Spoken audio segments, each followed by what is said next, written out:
இங்க ஒரு ஃபேமிலி ஒரு ட்ரிப்புக்காக கார்ல வந்துட்டு இருக்காங்க. அப்ப ரோட்ல ஒரு பொண்ணு பப்பாளி பழம் வித்துட்டு இருக்கா. அத பார்த்ததுமே நம்மளும் வாங்கலாம்னு சொல்லிட்டு கார ஸ்டாப் பண்றாங்க. அந்த பப்பாளி பழம் விக்கிற பொண்ணு கிட்ட எவ்வளோன்னு கேக்குறாங்க. அந்த பொண்ணுமே ஒரு பீஸ் ₹30 சொல்றா. அத கேட்ட எங்க ஒய்ஃப்மே அதெல்லாம் அதிகமா இருக்கு. மார்க்கெட்ல ₹20 தான் சொல்றாங்க. ஆனா இவரு ₹10 தானே அதிகம். இப்ப மார்க்கெட்டுக்கு நம்ம எங்க போறது? நம்ம வாங்கிக்கலாம்னு சொல்றாங்க. ஆனா இவங்க அத கேட்டதுமே நான் எப்படி விலைய குறைக்கிறேன்னு சொல்லிட்டு வெளிய போய் அந்த பொண்ணு கிட்ட விலை பேசுறாங்க. ஒரு பழம் ₹20 தான் கேக்குறாங்க. ஆனா இந்த பொண்ணு எனக்கு வரதே ₹20 தான். ₹25 வேணா எடுத்துக்கோன்னு சொல்றாங்க. அப்ப இவங்க பையன் கார்ல உட்கார்ந்துட்டு இருக்கா. அத பார்த்து இந்த பையனை பாரு உன்னோட தம்பி மாதிரி இருக்கா. அத பார்த்தாச்சு கொஞ்சம் விலை குறைக்க தேவையில்லைன்னு சொல்லிட்டு இருக்காங்க. பட் இந்த பொண்ணு கார் டோரை திறந்து அந்த பையனை கீழே இறக்கி பாசமா பேசுறா. உனக்கு பப்பாளி பழம் தான் வேணுமான்னு சொல்லிட்டு கிட்ட கொண்டு வந்து தரலான்னு பாக்குறா. ஆனா கை தவறி கீழே போட்டுறா. இருந்தாலும் பரவாயில்ல உனக்காக நான் இன்னொரு பழம் தரேன்னு சொல்லிட்டு கொண்டு வந்து கொடுக்குறா. ஆனா அவங்க அம்மா உடஞ்ச பழத்துக்குலாம் நான் காசு தர மாட்டேன், உடையாத பழத்துக்கு மட்டும் தான் தருவேன்னு சொல்றாங்க. பட் இந்த பொண்ணு எனக்கு நீங்க காசே தர தேவையில்ல, என்னோட தம்பி மாதிரி இருக்கான், அதுக்காக நான் ஃப்ரீயாவே தரேன்னு சொல்றாங்க. அதை கேட்ட இவங்க ஹஸ்பண்ட் இறங்கி வந்து காசு கொடுக்கலான்னு வராரு. ஆனா இந்த பொண்ணு வாங்க மாட்டா. எதுக்குமா நீ வாங்க மாட்டா, விலைக்கு தானே விற்கிறேன்னு கேட்டுட்டு இருக்காங்க. எனக்கு 2 வயசுல ஒரு தம்பி பாப்பா இருந்தா, உடம்பு சரியாத இறந்து போயிட்டா. எங்க அம்மா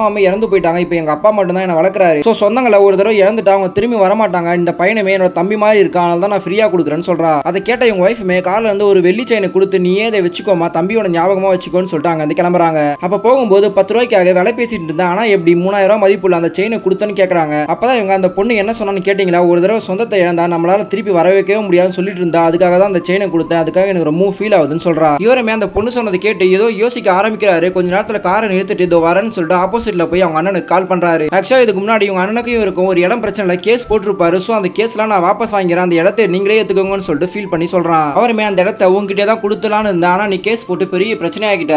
ஸோ உங்ககிட்ட பேச வரும்போதெல்லாம் நீ கோவப்பட்டு என்கிட்ட பேசாமலே விட்ட. ஆனா இப்போ நீ ஓப்பனா பேசுறது எனக்கு ரொம்ப பிடிச்சிருக்குன்னு சொல்லிட்டு 2 பேரும் ஒன்னா சேர்றாங்க.